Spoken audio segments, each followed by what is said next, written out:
to make sure that this live is actually live. This is Mel. Yes, I am wearing my husband's suit. Yes, I am draping my husband's tie around my neck because I don't know how to tie a tie, but that's beside the point. I'm here to talk to you about the 3 kinds of femininity today. And this first piece that I'm showing up in is not any of those things. It's the feminist. I am the feminist who believes she has to compete with all the men. And so I wear my husband's suit. Isn't that brilliant? Oh my goodness. Let me tell you, my shoulders are always tight because I have to compete with men all the time. I'm constantly in achievement and progress, and it works very well for me. I have to tell you, I have a lot of success, but it's very hard to turn off when I try and go be with my family. It's very hard to try to be present with my family because progress, you know, all that money is waiting for you. Okay, this is the feminist, you guys. Now we're going to step in to the first kind of femininity. Femininity that exists in our culture, you guys not knowing this stuff is actually affecting us way more than we realize, okay? So here's me, Prissy in pink, Prissy Melissy. Oh, you guys, seriously, I lived like this all through high school. It was like the shorter the skirt, the pinker the outfit, the better the woman, right? It doesn't necessarily matter how I am on the inside, but I am girly to the core. Then I got married. It was like, okay, I'm going to make sure. Hold on here. Going to make sure that I'm the best homemaker. Got my apron on. Do you guys relate to this? Right? Unless you're in the feminist, you know, and then you're like, no, I wear the suit and tie in this relationship. I don't cook the meals ever. So here's our cultural femininity. Make sure you're wearing lots of lipstick. They tell us that, right? You know, you can't go out without your lipstick. It's so important. Can't go out without your lipstick. You're a real woman. You're wearing lipstick, my friends. Okay, this is cultural femininity. The higher the cheekbones, the redder the cheekbones, the more feminine that you are. This is Prissy Melissy. I'm in all pink, and I'm also the best homemaker. Let me just tell you, right? Oh, I just delight in bringing my husband meals every day. I can't wait for him to come home so I can shower him in kisses and bring him his slippers. Oh, my heavens. Oh, and very important that when I'm not wearing this super cute apron, my figure must be showing. Body image is everything in cultural femininity. Whoa, I don't know. I better work on my waistline. Oh, geez. And when I'm in this place of cultural femininity, I spend a lot of time on my hair, my makeup, making sure I'm getting all the facials and pedicures and manicures and Botox or whatever it takes, hours at the gym, whatever it takes to be that icon, that sex appeal, that image of a feminine goddess, and make sure there's some you know, some real like flowy energy in that, some you know, I'm also pious. I'm not like, you know, whatever. I'm not a whore, right? We got to make sure we're not that. And I'm definitely not a bitch. Got to make sure we're not that.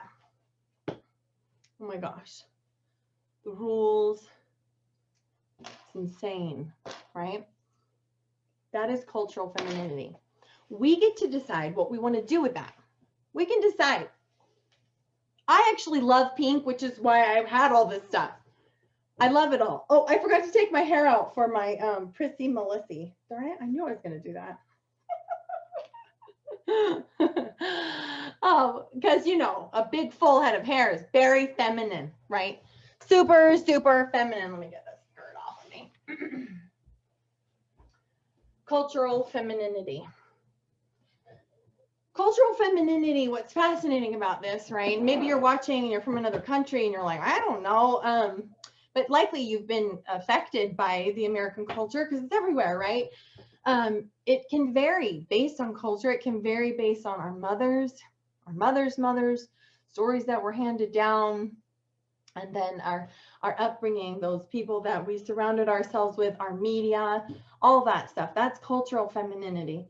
And as much as we want to say, oh, we live in a day and age where, you know, none of that stuff is really affecting us. What I see is a lot of feminists, and of course I was speaking in stereotypes. I consider myself a feminist, but a lot of feminists, it's like, okay, no, I'll just rebel against all those things, which ends up looking very masculine, doesn't it? Cultural masculine, also energetic masculine, but we'll go into that.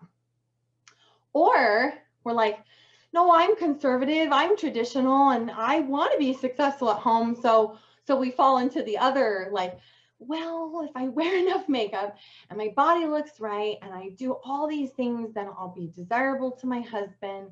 I'll be the best mother, because that's what society has told me. So whatever cultural femininity is to you, it's so important to identify those things, because all of that came from out there. It didn't come from in here. Now you're a woman. You're on this page. You're not in high school anymore because you're on this page. I know that there's no high schoolers in this group, right? You're a woman now, and you get to decide what that means for you. What things align with you? What things do you love? What things do you want to choose into from your culture and what they told you about what it means to be a good woman? And what things can you let go of and let go to the wayside? So that's our first kind of femininity. We've only been through one. First kind of femininity is cultural femininity. Okay? I'd love, if you have questions, comments, I'm going to just pull up these comments now. And our second kind of femininity is feminine energy. Feminine energy, my friends. Here's the live. Oh, no, shoot. I'm still not finding it. I hope I can pull this up and find it. No. I'm having issues. So I've been posting in the group for 2 weeks now, almost every day, something about feminine energy. Posting and asking questions, and I have seen there's a ton of confusion about what I'm even talking about. I even had one woman say, you're leaving out all of the, when you say these things, you're leaving out all the trans people. You're not being inclusive. I've also had people say to me, like, you know, whatever, like, get with the times. But these principles, they don't just go away. It's not like they just are going to go away. And honestly, if you're watching this and you're like me, you probably don't want them to go away. I like being a woman. I'm happy to be a woman. I'm not trying to exclude anybody in their experience, but I appreciate being a woman. And I want to know how to be in feminine energy. And we are in a massive imbalance in the world right now. And the whole world, our whole experience, is calling us to shift to the feminine energy, not the cultural feminine, whatever that means to you, but to feminine energy, to really own it, to get to know it. So what is that? What is feminine energy?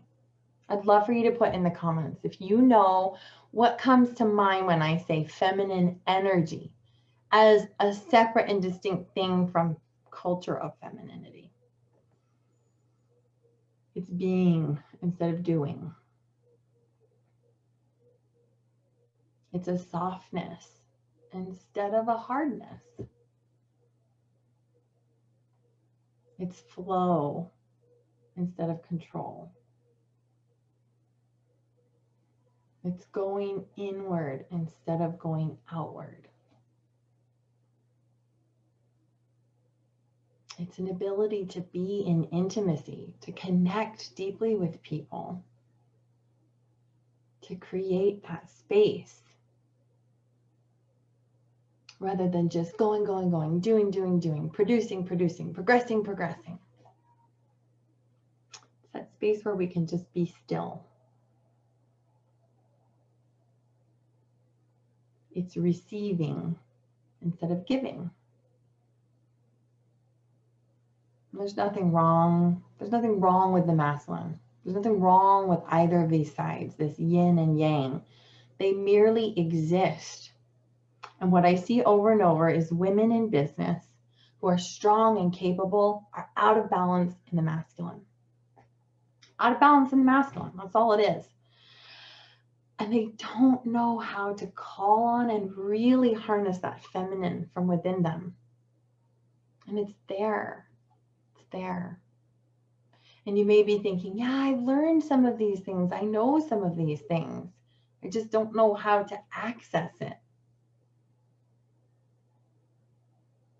So there's a missing piece there. And it's that you haven't learned how to lead with your feminine. That means intuitively moving like a dance, a beautiful dance through masculine and feminine through your day to day. So when we're out of balance in our masculine in business, here's what it would look like. I'm preoccupied by tasks and the next thing that needs to get done. I'm not able to fully connect with my clients. I'm very money driven or numbers oriented. I'm very structured and organized, and maybe to a fault, right? This is what it starts to look like when we're out of balance. We're more in our masculine.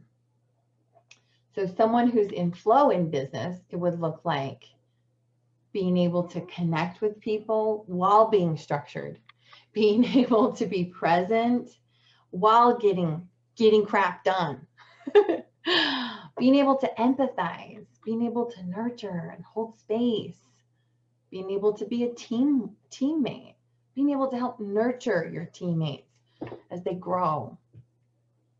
It's that balance, that dance, right? And what does it look like when we're out of balance in the masculine in our marriage?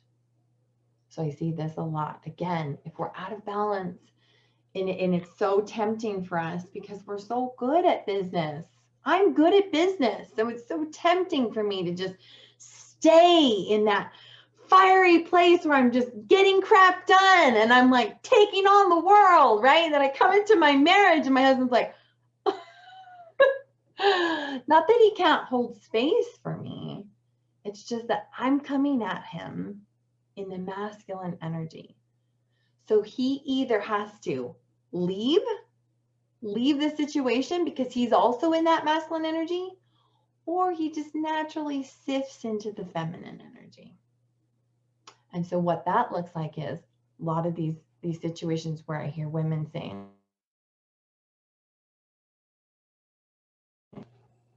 whoops, sorry. Okay, my computer froze. A lot of these situations where the wife will say to me, it's like my husband has no backbone. He has no drive, or he never initiates sex. He's never the one that plans anything. I'm the one who has to do everything. I lead everything. I lead our scripture time. I lead our spiritual time in the home. I lead all of our family vacations. We wouldn't have family vacations if it weren't for me. And he like, yeah, he'll do stuff around the house. He's nice. He's a good dad. Like, I hear these kinds of things all the time. You guys have created a dynamic where you are in the masculine and your husband just naturally sifts into the feminine. And maybe that was created for him as a child. Maybe that was his dynamic as a child as well. But if you want to have a beautiful and flowing and protected experience in your marriage, an experience where there's balance, then you show up. Let me tell you what this looks like. You show up and you know who you are. and you're able to receive from your husband. You're able to rest in his masculine, however it looks, without expectation, because expectation is masculine. There's a softness, there's a comfort. And you have that. It's your heart home, that feminine space inside of you. So I wanted to share this message with you guys today. This is so important. And then I want to just bring in one more piece. So that was our second kind of femininity. First kind, cultural femininity. Getting really clear about what that is. What has the world told you about what it means to be a woman, what it means to be feminine, and then you get to pick and choose what you want from those things. Second type, feminine energy. We're talking about yin and yang, feminine energy. Okay. The third type is divine feminine. This is like a catchphrase right now. It's trending. It's all over the place. And who the heck even knows what it means, right? That's what I'm seeing is people don't have a clue. It's being thrown all over the place. Like, yeah, my divine feminine. What does that even mean? Let me tell you. It's you in your full and true identity as a woman. That is what divine feminine is. What it looks like is intuitively flowing in and out of your feminine and masculine in a flow, leading with your feminine. It's intuitive. It's in your body. You're connected to both your body, your spirit, and your mind. That's divine feminine. And I know you've experienced that before. It's that space inside of yourself when you were acting on intuition. Especially as a coach, I feel like it's just so privileged and so much gratitude to be an intimacy coach. It's my favorite thing ever. Like my favorite thing. I love it so much. And I get these moments with clients where I know I'm just in this dance with my intuition. I know when to challenge them. I know when to come into my masculine and push them and question what their stories are. And I know when to help guide them in their masculine. Like, you need some structure. You need some systems, right? I know when to go into those spaces. And then I know when to listen. I know when to receive their words. I know when to hold that sacred space and just guide them along into their own feminine. Gosh, it's so beautiful. And in that space, when I can see that they've really had that aha and they've had that shift and they're walking away from the session just like lighter and fuller of themselves, I get that too. And that's when I know I'm in my divine feminine. Do you have those moments? If you're watching this now, watching it as the replay, #replay, type in the comments, I do know what that feels like. Tell us what that feels like. What are those moments when you are like in your truth as a woman? That's your divine feminine. It's who you really are. So if you're watching this and you're like, wow, I didn't know. Don't worry, you're not alone. It's taken me years of researching, working with clients, seeing what those blocks are that really show up for us. And this is where it's at, my friends. Doing this, parsing this out alone is so hard. I don't recommend it. It's hard. It's almost impossible to see. The thing is so enmeshed, right? This whole, even when I share in my marketing, I have to speak to the world where we are, right? So I just speak to these things as if they're all one, because people don't know. People don't know that they're separate things. So parsing this apart on your own is challenging. It's so ingrained in us. Sorting apart all these things and what does it mean for me to really be a woman? And then how does that help me? What is this going to get me? Let me just tell you. One of my favorite clients, well, you know what, shoot, they're all my favorite, but one of my favorite results that I saw in a client was she really chose, she knew about masculine feminine energy for years, probably like 10 years before working with me, trying to apply the feminine and not really getting anywhere with it, right? Trying to just to be in more of that flow and balance, and yet still frustratingly finding herself showing up in the masculine all the time with her husband, giving him all these strategies and, you know, just ending in fights, leading to fights and disconnection, not what she wants, not what he wants, knowing that there's more possibilities available for them. So she hired me, and it was like, let's really embody this feminine. Let's really look at your intimacy in your marriage. And you know what happened? Her business. Yes, her marriage. In fact, her husband ended up buying her $10,000 worth of gifts that Christmas. Just this last Christmas. It was so cool. Like, talk about being open to receiving. She created all this space in herself, and her husband was like, here you go. She said he had never done that level of gifting before. Not at that price, never. And it wasn't that they didn't have the money. It was literally just like no space for her to receive. So she created all this space to receive. And then in her business, man, she created so much space. She shows up more powerfully because she's able to really see her clients. She shifted some things around, hired a team, and scaled like crazy. And she's now charging $18K per client. Like, so thrilling. I feel so privileged. I get to just, you know, hold this container, and then I watch my clients as all this magic just unfolds for them. So beautiful. If you're watching this and you're like, gosh, I want that experience. I want to step in more fully to my feminine. I want deeper intimacy. Then book a call with me. I'll put my link in the comments. You can reach out to me. You can private message me if you want to discuss more. But just get on the call. What if this one call, 15 minutes on the phone with me, could be the catalyst to everything that you're wanting to experience right now, the thriving and possibilities in your marriage and business. So I was never able to pull up these comments. I would really love to see who's watching and stuff, and I'm having issues pulling up the video. I'll find it probably as soon as this is over. But you guys, thanks for watching. Thanks for being willing to play with me as I go through those silly things with my husband's suit jacket and all that.